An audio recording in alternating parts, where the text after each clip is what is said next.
What's your name and where are you from? I'm Jesse Payne, and I'm born and raised in Tulsa, Oklahoma. Okay. So I was going into that store right there, and as you were coming out, you looked at me and you said, You're Lamont at large. I I am. recognize you instantly. Yeah. So I was like, what's up? So we've been talking for the last 20 minutes in this parking lot, just about whatever. So you were in the military. Yeah, 3 years, Fort Carson, Okay. 4th Infantry Division. Okay. And so what was your job in the military? I was a combat engineer. We're like the infantry in a way, except we're better because we alter the battlefield and we blow stuff up. Okay. So you're a combat guy. You were on the ground. Yeah. Okay, were you doing raids like in people's houses like that? Oh no, I never deployed to a combat zone. We only went to Kuwait in my unit, Okay. which all we did was pull guard 12 hours a day, work out, and eat. Where do you use the bathroom when you're? Is there toilet facilities? If you're like in the field and you're training, sometimes they might like bring out a porter john, but if that's not there, you gotta like walk away from everybody, dig a hole, and squat. And then you have toilet paper with you. Yeah, they bring out toilet paper, but if you don't, you gotta find a leaf or something. Okay. And how long were you in Kuwait? 9 months. Did you pick up any chicks? No. Honestly, I don't want to sound stereotypical, but the first time we went in the city, I kind of felt anxious because you're not used to seeing everyone in like black hoods covering their face. Oh, they really do that over there. Yeah. Since it gets so hot, that clothing is really thin for them, so it provides like ventilation. But it's also, I think, like a religious thing. What kind of rules do they tell you before you go to Kuwait about how to conduct yourselves and what not to do? We didn't really get a lot of rules. Their religion is their biggest thing. Islam is like the biggest thing. Funny story, I actually had a guy in my unit flip off the mosque on base, and he posted it on Snapchat, and somehow his story was public, and some general in the Kuwait military saw it, and that could have caused an international conflict, and they kicked him off the base where he was because they were super pissed off. But Are the Kuwaitis, like when you go, like are you allowed to go into a town? we gotta stay where we are, but the military, if you have like days off, they'll do what's called like MWR trips into the city. So we got to go into Kuwait City. It was like a 45-minute drive, but oh man, their infrastructure, it's gorgeous. I counted 6 Starbucks in their mall. That's how big their mall was. Took a picture with a $315,000 McLaren. I make jokes that I was gonna buy it, but I didn't, obviously.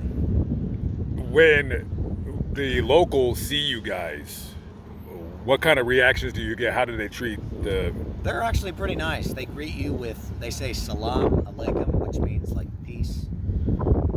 And then you would say alaikum salam, peace back to you. I think that's what it means. But they're used to Americans being in the country at this point. Right, okay. So they're really cordial, you know.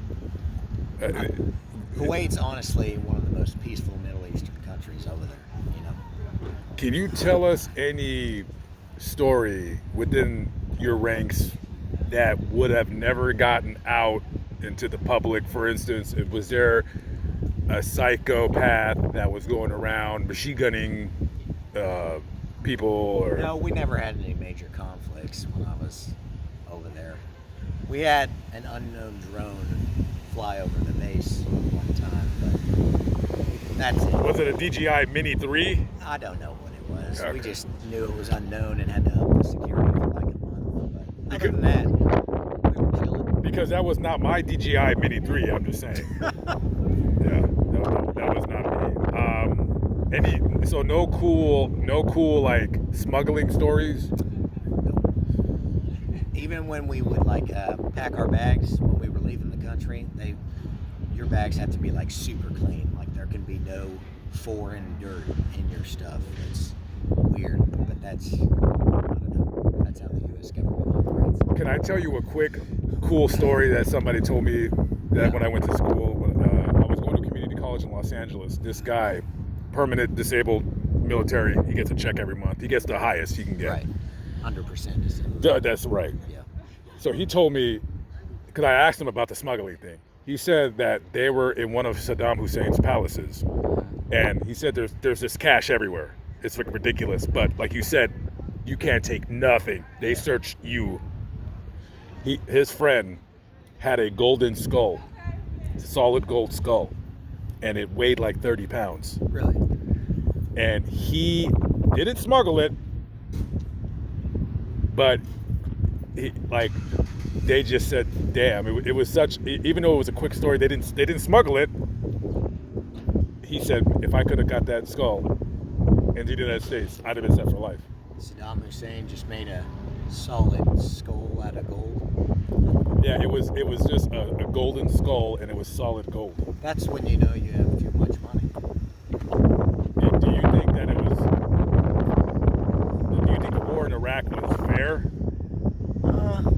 I would have been like 7 years old at that time, so I can't really justify it. That's when Bush was president, you know. Honestly, I think once we killed bin Laden, we should have pulled out like a year after that, because too many American lives were lost in Afghanistan mainly. But Iraq kind of worked out, you know. I don't think they like us being over there still, but it didn't go on as long in Iraq as it did in Afghanistan, you know what I'm saying? How does it feel to have a head full of hair? I haven't known that feeling since I was 20. I mess with my hair too long. Too much when it gets this long, honestly. Keep it. Yeah. You should keep it. I had this lady, I went to this liquor store the other day to get some beer too, and the woman in there asked me if it was my natural color. One of my leaders when I was in the military, he told me, he was like, there's good looking and not so good looking gingers, and no homo, but you're one of the good looking ones. So that kind of made me feel good. I would take that as a compliment. Yeah, I think I'm pretty good looking, but I've always been self-conscious about my looks. That's why I lift weights. Ladies in the comment section, leave a number from a 1 to 10.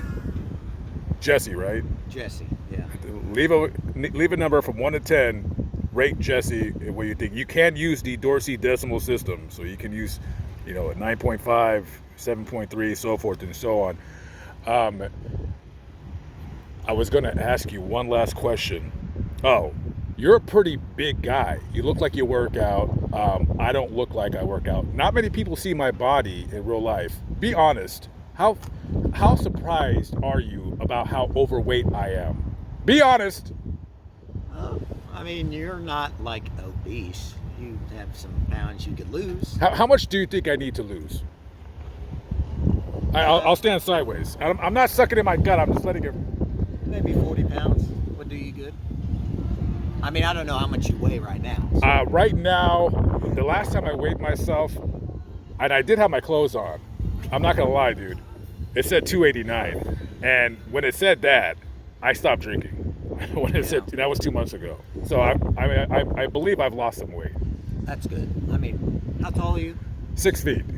If you're 6 feet, muscle weighs more than fat, but it takes up far less space. So Yeah. if you were to get on the correct diet and you're lifting consistently, you're going to build muscle and burn fat at the same time. A lot of people get too obsessed with the number on the scale while they may be gaining muscle and having their body fat percentage drop. You know what I mean? So You're 6 feet tall. I'm 5'11" actually. I like to tell girls I'm 6 feet. Oh, okay. But- Well, we're practically the same height. How much do you weigh? About 230.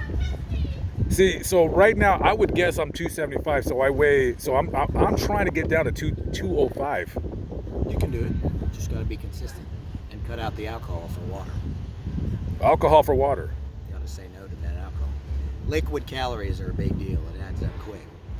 Do you have any words of wisdom? You're a young guy. You're only 27, but you've traveled all over the world and you've experienced a lot of things. Do you have any words of wisdom for anybody watching? Don't break the law. Don't get arrested. It's not fun.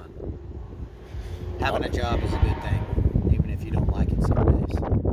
Okay. Well, thank you for your time. I appreciate it. I appreciate the interview. Nice to meet you. Yeah, pleasure's all ours. Of course. Yes. We had a great conversation. Yes. All right. We'll catch up with you guys later. Peace Bye, out. YouTube.